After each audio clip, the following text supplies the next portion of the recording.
Bienvenidos a actualidadigente.com en este espacio de opinión. Hoy nuevamente tenemos como invitado al diputado William Dávila Vargas. William Dávila está aspirando a la reelección. Nuevamente ese curul porque considera que ha venido realizando un importante trabajo en beneficio de la entidad federal. Pero para llegar a este curul nuevamente, pues muchos políticos hablan de unidad, quieren unidad. Otros políticos hablan de consenso y hay quienes manifiestan que son necesarias las primarias. En todo caso, aquí William, para ponerle swing a este negocio, a esta entrevista, ¿qué va a pasar con la oposición si no se pone de acuerdo en este proceso electoral que se avecina? Bueno, bienvenido. Gracias, Horacio, por la oportunidad que me da de transmitir estas ideas. Es que ya existe una plataforma de la unidad. Ahora, quien no vaya a la plataforma de la unidad porque quiera ir aparte de su derecho, ¿verdad? Seguramente que siempre aparecen grupos que creen que pueden hacerlo solo, ¿no? No, yo soy disciplinado por la unidad. Hemos luchado aquí por la unidad en Mérida, se han recuperado espacios, yo soy diputado por la unidad, he cumplido con mi responsabilidad en la Asamblea Nacional y en este momento yo soy candidato a la reelección por la unidad, es decir, por todas las organizaciones políticas y sociales que hacen vida política y social en el Estado. Porque ¿qué es lo que sucede, Horacio? La mesa de la unidad es buena cuando coincide con tus intereses. Es mala y la critico si es al revés. Esa es más o menos la regla que uno deduce de muchas cosas. Porque lejos de nosotros agotar, por ejemplo, una discusión y una reunión, entonces algunos piensan que irse a la prensa o a los medios para presionar desde afuera es la salida. Yo no creo en eso. Yo soy de los que pienso que hay un reglamento aprobado por todos. Ese reglamento decía desde hace ya un tiempo, porque no es de ahora ese reglamento. Ese acuerdo ya tenía varios meses. Bueno, no, el reglamento, la metodología, la mecánica, la propuesta para utilizar X metodología ya tenía bastante tiempo. ¿No se aplicó acaso aquí en el 2008? En el 2008 se aplicó cuando yo fui candidato a gobernador y el profesor Leste fue candidato a alcalde de la ciudad de Mérida. Ahí no hubo primaria. Se aplicó incluso en el año 2010, cuando hubo las elecciones parlamentarias del 2010. El profesor Rondón Lucente fue candidato por el circuito de la Panamericana y ahí no hubo primaria. Y así sucesivamente otras candidatas que fueron, por ejemplo, por la Panamericana de esa zona de Tucaní no fueron por primaria. Si vamos a analizar, por ejemplo, los concejales que resultaron electos hace un año, bueno, los concejales, por ejemplo, del municipio Libertador, del municipio Campo Elías y de todos los municipios del estado no fueron por primaria. Incluso en el municipio Libertador se dio el caso que el grupo, este mismo grupo pues, de personas que creen que afuera lo pueden hacer mejor, que están en su derecho, se lanzaron aparte en algunos circuitos de Mérida, en este circuito que va de donde está el terminal, toda esa zona, la residencia de Independencia, toda esa parte por allí, y ganó fue el candidato de la unidad. Ahora, William, ¿qué está pasando?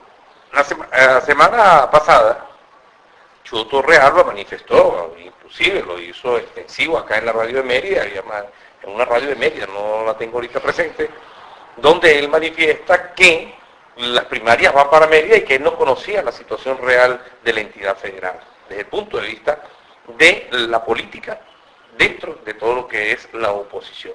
Esto también ayudó a crear una especie de confusión. Bueno, ahora, ¿sería que se les creó una falsa expectativa? Pregunto yo como periodista. Es que es lógico y natural que no tienen por qué conocerlo los que están en otras responsabilidades en otras partes, porque son problemas que se van resolviendo en las regiones. El reglamento da para eso. Si en una determinada región el 70% de quienes reflejan los votos de esa región se ponen de acuerdo en una metodología y eso está en ese reglamento, eso es lo que opera. Aquí pudo haber sucedido lo contrario, que el 70% hubiera dicho, no, mire, no queremos esa metodología, sino una metodología mixta, pues, consenso, primaria, eso hubiera prosperado, pero operó lo otro, pues. Entonces, es lo que yo te digo. Si todos aceptaron un reglamento y vinieron haciendo actividad política en la mesa de la unidad durante todo este tiempo después de las elecciones parlamentarias del 2010, vamos ahora a formar un zaperoco simplemente porque no se plasmó lo que yo deseaba o lo que yo hubiera deseado que se diera. Yo creo que lo importante en este caso es, se dio un mecanismo mediante el cual el 70% mínimo de los votos que sacó la mesa de la unidad, porque es bueno señalar que son votos de la unidad. Yo salí electo por la unidad, yo saqué aquí en el estado de Mérida la lista casi 190.000 votos, le ganamos a la lista del gobierno. En el año 2010, incluso cuando vivía Chávez, vino aquí, hizo 2 actos, uno en Mérida, Los Curos, otro en el Vigía, anunció que no íbamos a ganar las elecciones, me insultó, me dijo de todo, y sin embargo ganamos, sacamos casi 190.000 votos, 187.000 y pico, y el segundo, que fue el del gobierno, sacó 170 y pico, o sea, Mérida se gana por la unidad. Entonces, en este caso concreto, yo lo que hago es un llamado, Horacio, a que vamos a trabajar por la unidad, pensemos en algo, no estamos en tiempos de democracia normal, estamos luchando contra una autocracia. Ahora, ante esa situación, ¿se pudiera poner en riesgo algunos circuitos? Mira, yo creo que... ¿Qué opina? No, yo creo, fíjate tú, que va a prevalecer es ese criterio de la unidad. La gente del electorado venezolano ya tomó conciencia, sabe perfectamente bien de la importancia que tiene rescatar la Asamblea Nacional con una nueva mayoría.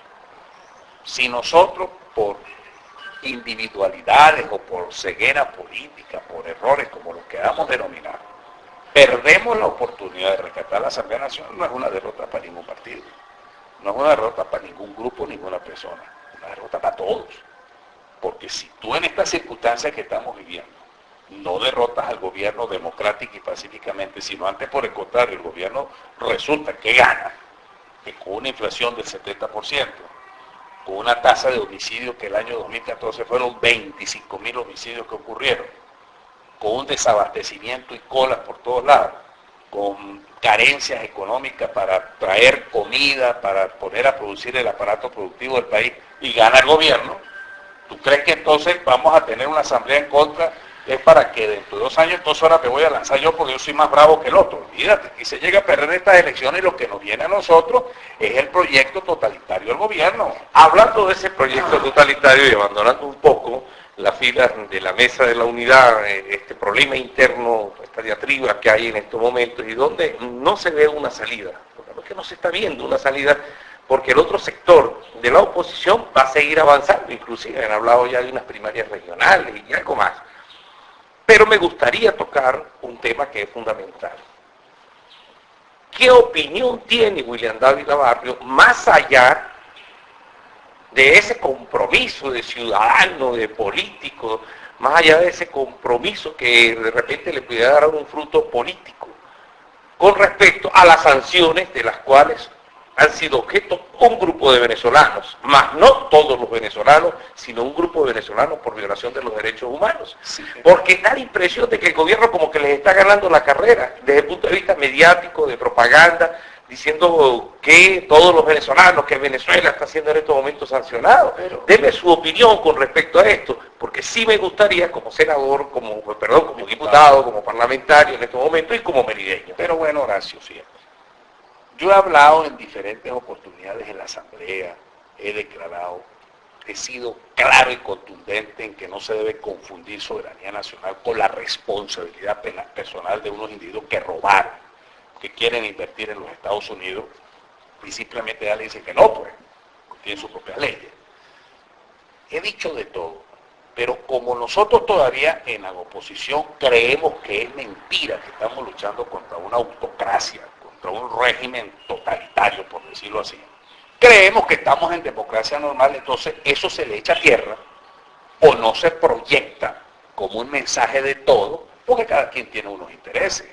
En el sentido, no, a mí no me interesa que eso prospere porque yo lo que quiero es ser candidato. Entonces, el ruido tonto, innecesario que se ha creado, o mejor dicho, nos hemos creado 2 problemas. Uno, el discurso nacionalista patriotero que Obama aprovechó, que Maduro aprovechó por las declaraciones de Obama. Y por el otro lado, este problema de que si no hay primaria, que si hay primaria. Entonces, nos hemos desviado del foco.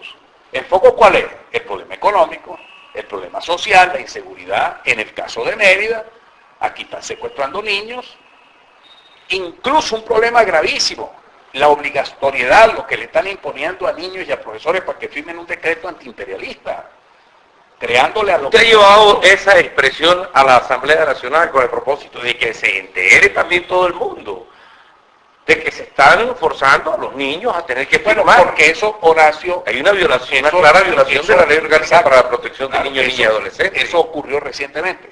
Entonces, claro, en la próxima sesión que venga de la Asamblea, eso se tiene que plantear, y lo planteamos. Porque además uno hace las denuncias, pero ¿qué sucede? Que la tiranía de la mayoría opera. Eso es lo que yo llamo a la conciencia aquí de la gente. Oye, vamos a recuperar la institucionalidad con una nueva mayoría. Cuando tú recuperes esa nueva mayoría y reinstitucionaliza el país, bueno, comenzará la competencia electoral, la reinstitucionalización de los partidos, vendrá ya un proceso de democracia plena, pero es que ahorita no lo hay. Vamos a ponernos nosotros a pelear porque yo quiero primaria, porque yo no quiero primaria, porque yo quiero esto, no, porque yo no quiero, perdónenme, ese no es el problema de fondo y con todo el respeto lo digo, porque yo no tengo ningún inconveniente, Horacio, yo siempre lo dije, quieren hacer una consulta, se hace, acaso que yo no fui candidato la primera vez como diputado de la Asamblea Nacional por el partido, no me hicieron una primaria interna, una consulta interna, y ahorita para ser reelecto me hicieron 5, porque no fue que me pusieron, no, las parroquias de Mérida, las parroquias de Tabay, después hubo una reunión con todos los juros, después hubo una reunión en el comité municipal, después hubo una reunión en el comité municipal de Tapay, después hubo una reunión en el CES, después pasé el filtro en el CEN, después incluso pidieron, vamos a decirte, una rendición de cuenta de mi asistencia, el jefe de la fracción. Oye, pasé por 6 filtros, no fue que, mire, es usted. Entonces, ¿qué pasó? Hablé más de 300 veces durante estos 4 años, hice 2 propuestas de leyes, hice acuerdos, hablé siempre de Mérida, siempre estuve pendiente en todos los debates, fui uno de los golpeados de las víctimas por estar precisamente luchando por la democracia y la libertad en este país. Es decir, no es que me pusieron, sino, oye, uno tiene una trayectoria y un mérito producto del trabajo. Entonces, el punto central es que cada día que pasa hemos perdido más libertad. Entonces, ahora los niños los van a ideologizar en una doctrina reduccionista de lucha contra el imperialismo.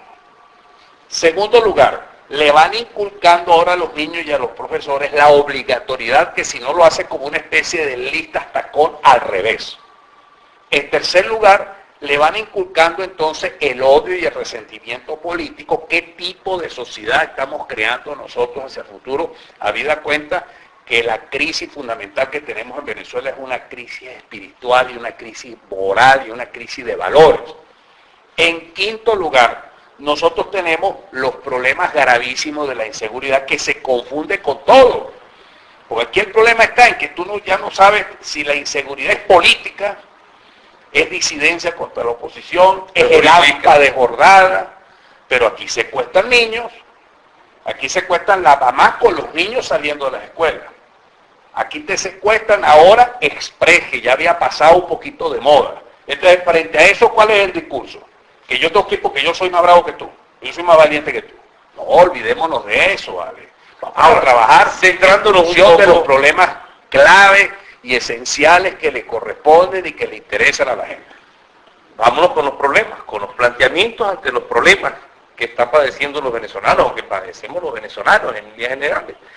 Uno de ellos, la corrupción. ¿Cómo se va a atacar la corrupción? ¿No? Entonces, la corrupción es el cáncer que se está comiendo a la sociedad venezolana.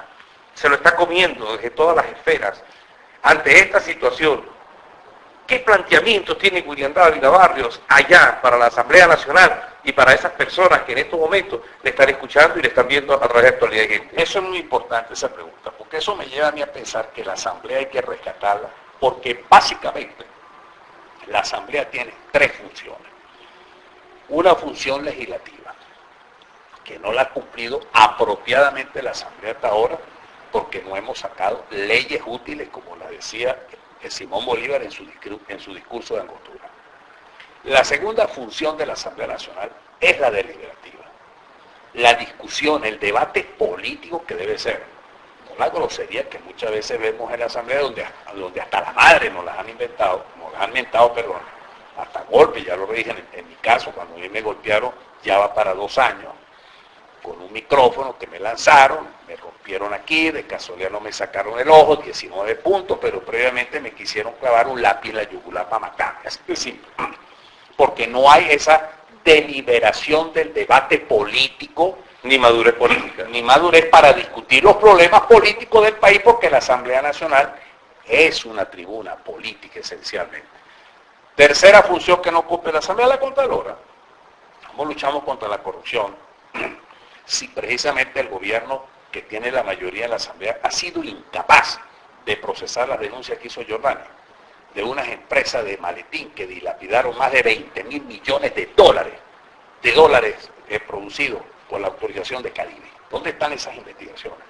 ¿Dónde está la investigación que se ha solicitado en la Comisión de Contraloría de los 4.000 millones de dólares que PDVSA dilapidó en blanqueo de fondos y que fueron denunciados por organismos financieros internacionales, como en el caso del Banco de Andorra en España, que fue intervenido y aparecieron 2.000 millones de dólares de PDVSA?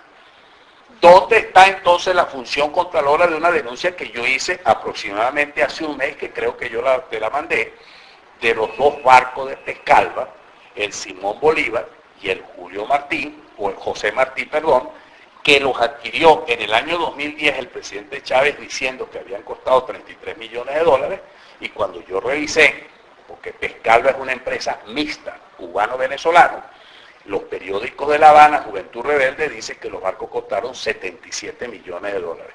Entonces, hay una diferencia. Una diferencia que en medio de la magnitud de 2.000 millones tú puedes decir, pero eso no es nada, no estamos hablando de la diferencia de 40 millones de dólares, multiplíquelo por 300, a ver cuánto es eso. Pero agregado a eso, los buques perdidos porque el código aduanero se lo aplicaron allá en Perú, porque los buques estaban siendo reparados en el Callao, y como el armador abandonó los buques, el código aduanero dice que el Estado peruano se lo tiene que donar a la Marina de Guerra peruana. Y el gobierno no ha dicho nada. Maduro no ha hecho nada para rescatar esos buques y costaron 77 millones de dólares y no hay forma ni manera. ¿No hay ningún responsable en estos momentos? Bueno, el responsable, precisamente yo pedí en la Comisión de Política Exterior que se invitara, ni siquiera que interpeláramos, sino que se invitara, pues, de una manera decente, pues, al presidente de Pescalva para que nos explicara qué estaba haciendo con los buques, por qué había ocurrido eso. Todavía estoy esperando la invitación de ese señor. Y por otra parte, la Comisión de Contraloría, yo solicité, primero, que se determinara quién compró el buque, qué ministerio lo compró, la bitácora de viaje, los precios, las facturas, todo eso, porque eso debe hacerlo la Comisión de Contraloría. Hasta el sol de hoy no han hecho absolutamente nada.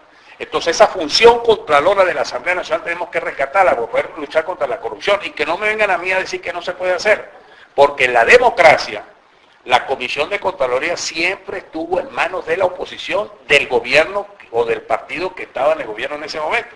Y hay que ver los casos que allí se ventilaron, presidentes que incluso fueron sacados de su cargo, destituidos, ministros destituidos. Entonces, una de las cosas que tenemos que rescatar es precisamente el voto de sanción, el voto de rechazo a un ministro que tiene que ser despedido de su cargo cuando la Asamblea Nacional le imprueba su memoria. Eso cuando hablamos de corrupción, cuando hablamos de toda esta serie de hechos irregulares y tocamos el Estado Mérida, usted ha formulado algunas denuncias con respecto a los centrales azucareros, claro, en la empresa de etanol.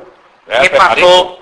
¿Cuál es el destino? La de leche aquí en el anís. ¿Qué pasó con esas inversiones millonarias que se perdieron? ¿Qué ha hecho el gobernador? ¿Hay alguna comunicación que les hayan dado a ustedes? Porque hay una responsabilidad desde el punto de vista de informarles a ustedes como diputados, como representantes nuestros ante la Asamblea Nacional, de lo que allí ha sucedido, porque son muchos millones de bolívares los que se han perdido. Horacio, en absoluto. Y tengo otra denuncia en puerta, porque por lo menos hay que denunciarlo. Aquí mandaron a arreglar los quirófanos del hospital universitario y mandaron a limpiar los aire acondicionados. Y resulta que botaron un rialero porque siguen contaminados los quirófanos de los aire acondicionados. Tengo las pruebas, porque después hicieron un estudio y detectaron el nivel de bacterias y toda una nomenclatura técnica que utilizan para evaluar si efectivamente tú tienes un quirófano funcionando sin ningún tipo de contaminación después de la inversión que hicieron, y eso sigue igual. Pero es que Alexis Ramírez ha dicho que no, que son 7 quirófanos, si no me equivoco, exacto, los que están funcionando de manera operativa. Así es, pero justamente, ¿por qué no están funcionando el resto de los quirófanos? Porque no son 7 los que tiene el hospital universitario. Pasa por ahí la cuenta, eso no está funcionando. y esos quirófanos no están funcionando de manera sistemática y operativa, vamos a decir que normal, sino que a determinadas horas. Los médicos, por ejemplo, no tienen cómo desinfectarse, no encuentran muchas veces los guantes, ese tipo de cosas que la gente de afuera no se da cuenta. Es más, aquí no ha habido manifestaciones de los pacientes de diálisis, pues, porque no pueden hacer diálisis en el hospital universitario, una unidad que fue fundada, por cierto, por mi papá cuando trabajaba como médico ahí en el hospital universitario, porque fue una obra de la democracia. Y no puede hacer gente diálisis. Vamos a buscar a ver si se hace cateterismo allí. A ver cuánto cuesta hacer un cateterismo y no se puede hacer. ¿Dónde están los estén en los hospitales? Y ese es un problema grave, porque han querido disminuir la calidad del hospital universitario, de nivel 4 para bajarlo a nivel 3 para llenarlo de médicos que no son especialistas. O de última carrera, le hacen algunas especialidades a los médicos, pero que no tienen la formación académica que debe tener un médico. Entonces, esa es la realidad. Yo me acabo de enterar, por ejemplo, aquí en un ambulatorio ahorita, llevaron a un médico que tiene ya más de 65 años, le crearon un cargo de médico obstetra, y venía de un ambulatorio, pero el cargo se lo crearon, y tú sabes cuál es la excusa.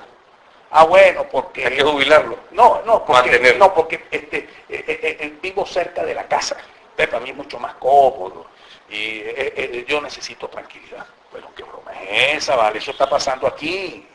Y nosotros... Es decir, la salud se está manejando como una gran hacienda. Se está manejando de una manera muy irresponsable. Tenemos una diáspora de talentos médicos que se están yendo del país. La CEPAL habló que para el año 2011 o 2012 existían 38.000 médicos en Venezuela y ya se han ido 14.000. Te podrás imaginar dentro de un año qué va a pasar en este país. Alexis Ramírez, ¿cómo lo considera usted en su gobierno en cuanto a la materia de seguridad?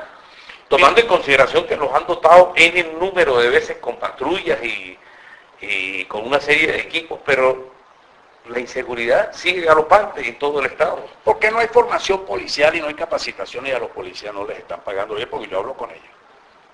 Yo le iba preguntando, mire, ya les pagaron la homologación con la Policía Nacional. Me dicen, no, bueno, pero si se aprobaron los créditos adicionales de noviembre, diciembre del año pasado, ¿qué ha pasado allí? Yo no sé qué pasa. Esos créditos debieron haber llegado al Ejecutivo Regional. Claro, eso llega aquí a la Asamblea Regional, al CLEN, que los autoriza para que el gobierno regional los aplique en decretos adicionales o en créditos adicionales que van dirigidos al pago de lo que dice el crédito originario en Caracas. Cuando se aprueba el decreto o cuando va la solicitud de crédito adicional a la Asamblea Nacional, ahí dice para qué. Y muchos de esos créditos dicen para homologar la Policía Nacional con las policías regionales con la Policía Nacional, para la dotación, para los equipos, para las... ¿Hay posibilidad de hacerle un seguimiento a esos recursos? Mira, a los efectos de que, bueno, son más de 3.000 familias, más de 3.000 policías, lo que tiene el pie de fuerza como institución en el Estado de Mérida, que están siendo afectados. Sí, porque si no le llegan esos recursos, en alguna parte debe estar. Yo sí creo, Horacio, que sí se puede, porque la Asamblea aprueba. Eso llega aquí al CLEN. El CLEN debe de solicitar, claro, pero ese tiene el otro problema. ¿Cómo piden aquí una interpelación del director de seguridad? ¿Con qué mayoría? ¿Cómo le pueden pedir una interpelación al mismo gobernador del Estado? ¿Con qué mayoría? No tenemos la mayoría y ellos van a decir que es mentira. Entonces, todos los demás servicios de inteligencia los controla el gobierno. Uno se vale de lo que dicen las personas, pero muchas veces la gente por temor o por miedo no declara o no quiere testificar. Entonces, queda el valioso argumento y expediente precisamente de la denuncia, sobre la base de los hechos concretos. Se mandó tanto a la gobernación de Mérida, eso perfectamente se puede hacer y eso lo saben aquí en el PEN. ¿Cuántos recursos se le ha mandado a la gobernación de Mérida en créditos adicionales para pagarle a los policías? Y después ya la gente sacará sus deducciones, porque si aquí se han mandado 300 millones de bolívares para pagar homologación de sueldos entre Policía Estatal y Policía Nacional y pago de prestaciones, y el que está con el uniforme sabe que nada de eso le ha llegado, es porque la plata se la robaron. Pues. Así de sencillo. Hay un tema que no lo puedo dejar pasar por alto, William. La producción, la industria, la manufactura, la empresa en estos momentos está muy golpeada. No le llegan los recursos económicos a través de los órganos encargados de asignar los dólares.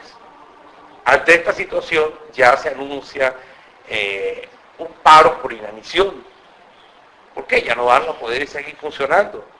En el ámbito regional y en el ámbito nacional ni se diga. ya nos alertan de que para el mes de mayo no hay posibilidades porque no se encuentran, no llegan los dólares para adquirir la materia prima que sirva para la elaboración de los envases plásticos. Ante esta situación, ¿qué trabajo se puede hacer desde el Parlamento? Continuar la denuncia, pero más allá de la denuncia, ¿qué otras acciones para lograr conectarse con las comunidades, con los pueblos, para lograr conectar el discurso de ustedes como opositores con esa sociedad civil, que sienta que ustedes están trabajando? Bueno, mira, yo le voy a decir a los que nos están escuchando y viendo, dentro de la agenda parlamentaria, porque estamos trabajando una agenda parlamentaria, es una propuesta. Nosotros queremos una asamblea útil para ti, para el ciudadano. Pero otras cosas, por ejemplo, nosotros tenemos ponerle coto al gobierno, decimos aquí, de Nicolás Maduro, e impedir que siga destruyendo la economía nacional y la calidad de vida mediante defensa de la propiedad privada. Cada día se está acabando la propiedad privada. Tú no puedes tener factores de producción regional y nacionales con la incertidumbre de la propiedad privada. Todo lo que ha sido expropiado por el gobierno aquí, todas las fincas de la zona sur del lago, esas no están funcionando como estaban antes de su expropiación. Nos dijeron que las plataneras de la zona sur del lago iban a ser transportadas, explotadas, vendidas, comercializadas con una empresa rusa que iba a funcionar ahí en la zona sur del lago. Y que le iban a entregar. No está funcionando nada. Y que le iban a entregar a los pequeños productores o campesinos, como se quiera denominar, esas parcelas, esas fincas expropiadas para que ellos desarrollaran mediante cooperativas agrícolas todo un programa de producción platanera y de industrialización de plátano. Nada de eso está ocurriendo. Acabaron la finca y entonces el pequeño productor al que le dijeron o le dieron algo de terreno tiene problemas para conseguir crédito, tiene problemas para conseguir máquinas, tiene el problema de los insumos, tiene el que no los consigue, porque acabaron agropatria, o mejor dicho, acabaron agroisleña, después eso se convirtió en agropatria, y al final, por ejemplo, los del páramo... No, y es que agropatria se acabó porque es agronada. Exactamente. Entonces, los del páramo, o los de Bailadores, o los de la zona panamericana, o los del Vigía, etcétera, tienen que depender de la intermediación de alguien que les trae los venenos de Cúcuta. Es decir, los insecticidas y pesticidas vienen de Colombia. ¿Y a cuánto nos viene cuando el bolívar no vale nada en Cúcuta? Otra de las cosas que tenemos aquí, garantizar seguridad jurídica, cumplimiento del Estado de Derecho y respeto al debido proceso. ¿Por qué la seguridad jurídica? Porque aquí están agarrando a los empresarios. Tú no estás viendo lo que le hicieron a los defamadores. Ahorita después ya, esta semana los dejaron en libertad. Después de un mes o 2 meses. Acaban las empresas que producen. Porque fíjate tú una cosa gravísima con el tema del acaparamiento. ¿Dónde me definen a mí qué es acaparamiento y qué es inventario? ¿Quién Carrizo, distribuidor de productos que tenga una empresa de distribución, va a tener inventario? Va a tener inventario si llega a la guardia en un momento le dice que eso es acaparamiento. La ley de precio justo. ¿Qué empresario tiene una definición exacta de lo que es un precio justo? ¿Qué tipo de, vamos a decir, de cálculos matemáticos, idealistas, teóricos que hacen desde allá desde Caracas y no se dan cuenta de cuánto es lo que significa para un empresario producir y tener un precio justo? Y yo no estoy defendiendo a los empresarios, estoy defendiendo la democracia económica y social. La libertad económica. Exacto. Entonces, fíjate tú, otra de las cosas que tenemos aquí, la garantía de la seguridad agroalimentaria con políticas que fomenten la producción nacional, lo que tú acabas de decir. Porque ¿qué está pasando aquí? Que nada de la seguridad alimentaria te importa. La soberanía no existe. La soberanía alimentaria no le importa al gobierno. Yo tengo que garantizar por razones políticas de cara a las elecciones parlamentarias que mis mercados, Pedeval y los bicentenarios tengan comida, no me importa un carrizo de donde vengan y lo que tenga que pagar. Ahí está el negocio de la burguesía plutocrática militarista, que es la que maneja el control de las importaciones y de la asignación de dólares. Otra de las cosas que tenemos aquí, la promoción de la iniciativa de las empresas familiares, de las empresas familiares, de las microempresas, de las asociaciones comunitarias y de verdaderas empresas de producción social en diversas áreas de producción y comercialización. Es decir, que una Asamblea Nacional útil, a través de unas leyes, que realmente promuevan un desarrollo democrático de las empresas, de las pequeñas y medianas empresas, porque las grandes empresas transnacionales, esa el gobierno se les entrega, no se les entregó a la Exxon, allá en la zona limítrofe que tenemos nosotros con Pero no se está haciendo nada, hay una irresponsabilidad, yo pienso que eso sí debería ser juzgado, claro, y debería ser investigado. Fíjate, otro tema, con Guyana. Otro tema que ahorita vamos a hablar de eso, otro tema aquí, la recuperación de tierras agrícolas ociosas que posee el Estado para ponerlas a producir con los campesinos y los productores agropecuarios, garantizando una verdadera seguridad agroalimentaria. Eso es lo que hay que hacer en Mérida. Si nosotros producimos ajo, producimos papa, producimos leche. Y lástima. Y lástima también. Porque estamos produciendo lástima. ¿Cómo es posible? Allá pregúntale a los merideños. Aquí Pero es que es verdad. Este gobierno está produciendo pero lástima. es que es verdad, nos acabaron la producción de papa. Ahora los agricultores y campesinos o productores de la zona... El alcalde de Pueblo Llano, bueno, Freddy Rondón, está denunciando de que bueno, no tiene agroquímicos. Exacto. Allá lo único que se ve nuevo ahora son las colas también. Y es una situación que es lamentable en el páramo merideño, porque eso es símbolo de la marginalización que ellos están sufriendo y del campo merideño claro, y del campo venezolano. Claro, porque ¿qué es lo que pasa? Ya el productor... Ahora, en el tiempo, William, la pregunta, Ya, bueno, en el tiempo esto va a ser juzgado por alguien. si tenemos mayoría, sí. Va a ser juzgado. Porque es que, mire, se ha tentado. Cuando una persona ya en estos días, en varias informaciones nos decían, mira, lo agarraron porque robándose un celular porque necesitábamos comprar comida. Aquí, eso es un hecho que aconteció en el sector, la parroquia Juan Rodríguez Suárez, el pasado fin de semana. 3 muchachas, 2 adolescentes y una de 18 años de edad, robándose un celular a otra muchacha que le causaron lesiones, y cuando les preguntaron por qué se lo robaron, porque íbamos a comprar comida. Te voy a decir Es un estímulo, a qué? Mire, a la impunidad, a la descomposición social, y la gran pregunta sigue siendo, hay que juzgar a los responsables de este descalabro económico, político, social que nos están llevando, William. Pero déjame decirte algo. O sea, hay que apuntar hacia allá para conectarse realmente con la sociedad. Pero fíjate, Horacio, porque la gente puede decir, bueno, pero los diputados o William habla las cosas pero no hace propuestas. No, yo le planteé a Maduro, yo le hice 5 propuestas para atacar el problema de la inseguridad y de la impunidad. Y le critiqué la misión a toda vida, el plan a toda marcha. Todos esos planes que ellos colocan de seguridad y que no funcionan. Que el uno es estratégico y el otro es táctico. Y le hice vamos a decirte, un análisis o una posición crítica, constructiva. ¿En qué sentido? Que eran planes militarizados, que respondían a una concepción militarista de la seguridad. Por más ejército que usted saque, usted no va a resolver el problema de la impunidad si usted no tiene jueces probos, si usted no tiene una fiscalía con recursos que pueda investigar, y además fiscalía idóneamente capacitados, fiscales idóneamente capacitados. Si nosotros seguimos teniendo jueces interinos, fiscales prácticamente interinos, no especializados en sus áreas, inestables en su trabajo porque responden a las directrices políticas, donde ha habido eficacia en el gobierno, en la persecución política, en la criminalización de la... Ahí son expertos. Ahí Stalin se quedó atrás. Yo siendo Raúl Castro me los llevaría a la fiscal, a Luisa Ortega, todo eso para Cuba, porque ellos son eficacísimos. Pero para perseguir, por ejemplo, el robo de cuello blanco, el robo que se hace con los créditos del Estado, para permitir, Horacio, y lo digo de verdad con un criterio constructivo, la explotación que hacen aquí las empresas de servicios, que tú no sabes cuánto vale ya la factura tuya de teléfono, porque todos los días te ponen un precio distinto y ¿quién controla eso? Aquí entonces donde el Estado debe controlar, que es el aumento, por ejemplo, de esas tarifas, de las empresas de telecomunicaciones, que por cierto es uno de los sectores que más ha crecido dentro de la economía del año 2014, es uno de los sectores que creció, pues un sector de servicio, más nada.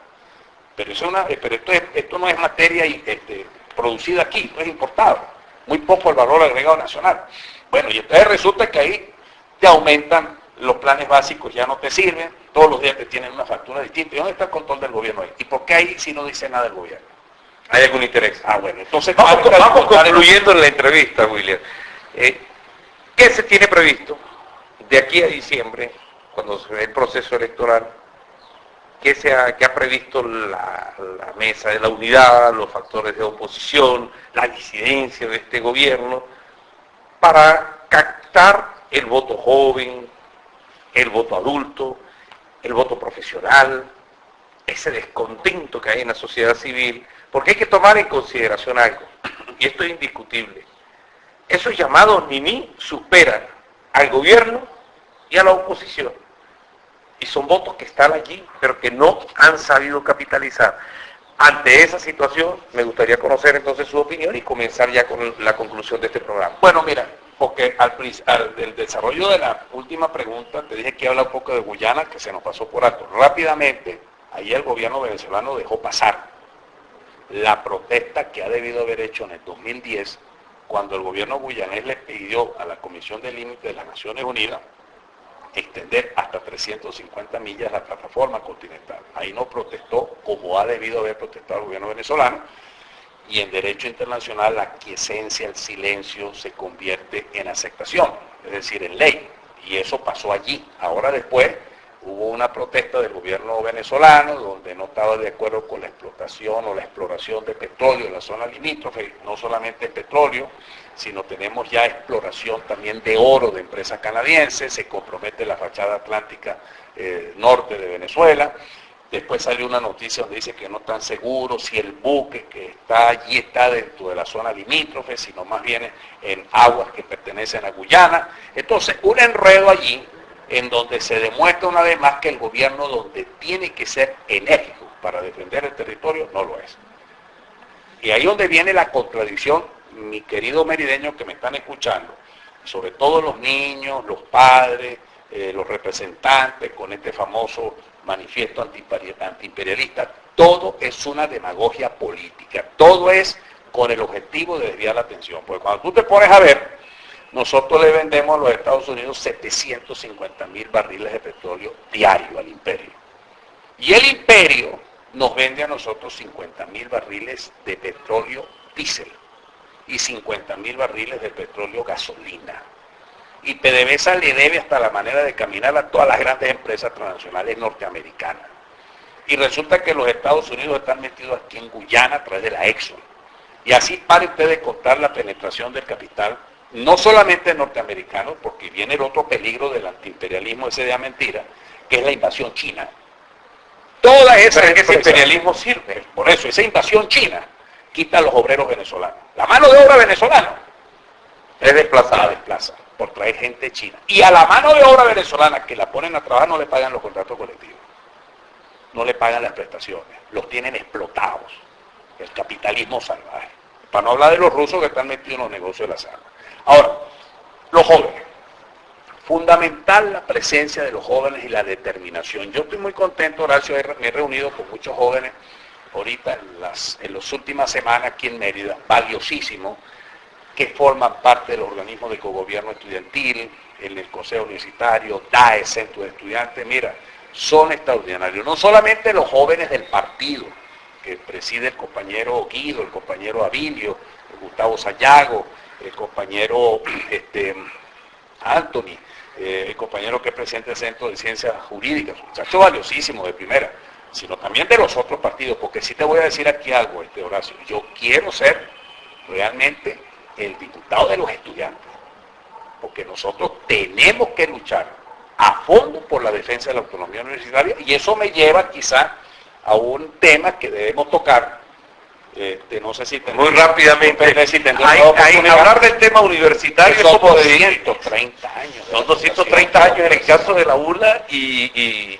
un golpe constante y permanente contra las universidades nacionales a las cuales no les llegan los recursos. Pero más allá de eso, yo quiero relevar lo siguiente: 230 años de una institución universitaria que democratizó el conocimiento no solamente para Mérida, Venezuela, sino la contribución que hizo para la producción de ciencia y tecnología e innovación en el mundo, en el campo de la salud, en el campo de la educación, en el campo del derecho de propiedad industrial, en el campo de la ingeniería o propiedad intelectual, en diversos campos del mundo científico, cultural y humanístico. Hay que ver el aporte de la Universidad de los Andes. debemos sentirnos orgullosos. Aquí dijo una vez Mariano Picón Sala que tal vez la gran empresa histórica nuestra era la Universidad de los Andes, porque los orígenes de Mérida están vinculados estrechamente con la Universidad de los Andes, desde 1810. Y hay que ver el aporte revolucionario y político, porque hay que decirlo así, que ha hecho el movimiento estudiantil, el movimiento universitario, la comunidad universitaria en general, porque la Universidad de los Andes ha sido vanguardia de los cambios en América Latina.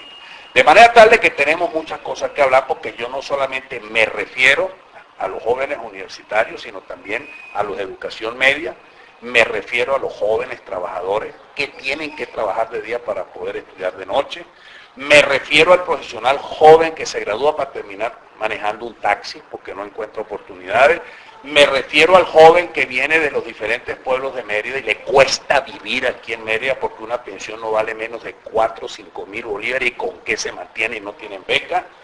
No hay una política de desarrollo de residencias estudiantiles. Es decir, hay todo un conjunto de cosas y por supuesto lo que tú acabas de decir, defender nuestra universidad, defender la autonomía universitaria como defiendo yo los periodistas. Yo no puedo aceptar que un periodista que yo conozco de toda la vida, que son ustedes, que me han visto crecer y desarrollarme aquí en Mérida, unos señores fascistas del gobierno Nuevo Cuño, porque les molesta que salga en un programa de radio una opinión, entonces empiezan con aquella cuestión de que te van citando con medidas de presentación obligatoria cada 15 días y cada mes, y si no te presentas, te mandan a buscar con el SEBIN y con la Guardia, etcétera. ¿Qué broma es esa, chicos? Es la nueva formación gobernador del Estado que se cree rey, o sea, inmune a la crítica. Claro, pues ya le queda poco tiempo. Bueno, es que no puede ser, es que le quedó el cargo muy grande, ¿vale? Lo que pasa es que no es un demócrata. Bueno, pues no puede ser porque ellos tienen orígenes fascistas. Y entonces hay una cosa además que, bueno, si tú me pones a mí a hablar aquí se nos va todo el día. Se nos va a todo el día y el tiempo no. Mira, el turismo, ojalá que el teleférico efectivamente lo pongan a funcionar este año. Esa la vamos a dejar para una próxima entrevista, William, de verdad que sí. Nos queda todo el resto del año. Afortunadamente. No me vas a entrevistar dentro de un año, ¿no? No, yo lo vuelvo a invitar, eso es lo de menos. Y además a la gente le gusta cuando William Dávila viene aquí. Cuando William Dávila viene aquí a participar en este programa, a la gente le gusta, porque aquí no hay ninguna censura. Porque afortunadamente este es un medio pequeño que tiene 12.000 visitas diarias y que la gente pues lo entiende como una alternativa, porque eso es lo que estamos en lo que nos hemos convertido, este tipo de medios alternativos a través de la web, y que esta entrevista no la ven una vez, la ven N número de veces, la pueden escuchar, la pueden ver, y en fin de cuentas, ustedes son quienes tienen la última palabra de lo que está sucediendo en este país y en este estado, porque quienes somos merideños sentimos cada vez cómo estamos siendo golpeados por un gobierno regional que no interpreta para nada nuestros sentimientos y nuestra razón de ser y de existir y de haber tenido la dicha de haber nacido en estas tierras. William Dávila, aspiramos y esperamos de verdad que muy pronto lo tengamos nuevamente acá y con nuevas propuestas para los merideños y los venezolanos. Sí, cómo no, porque Horacio, yo vivo estudiando, vivo leyendo,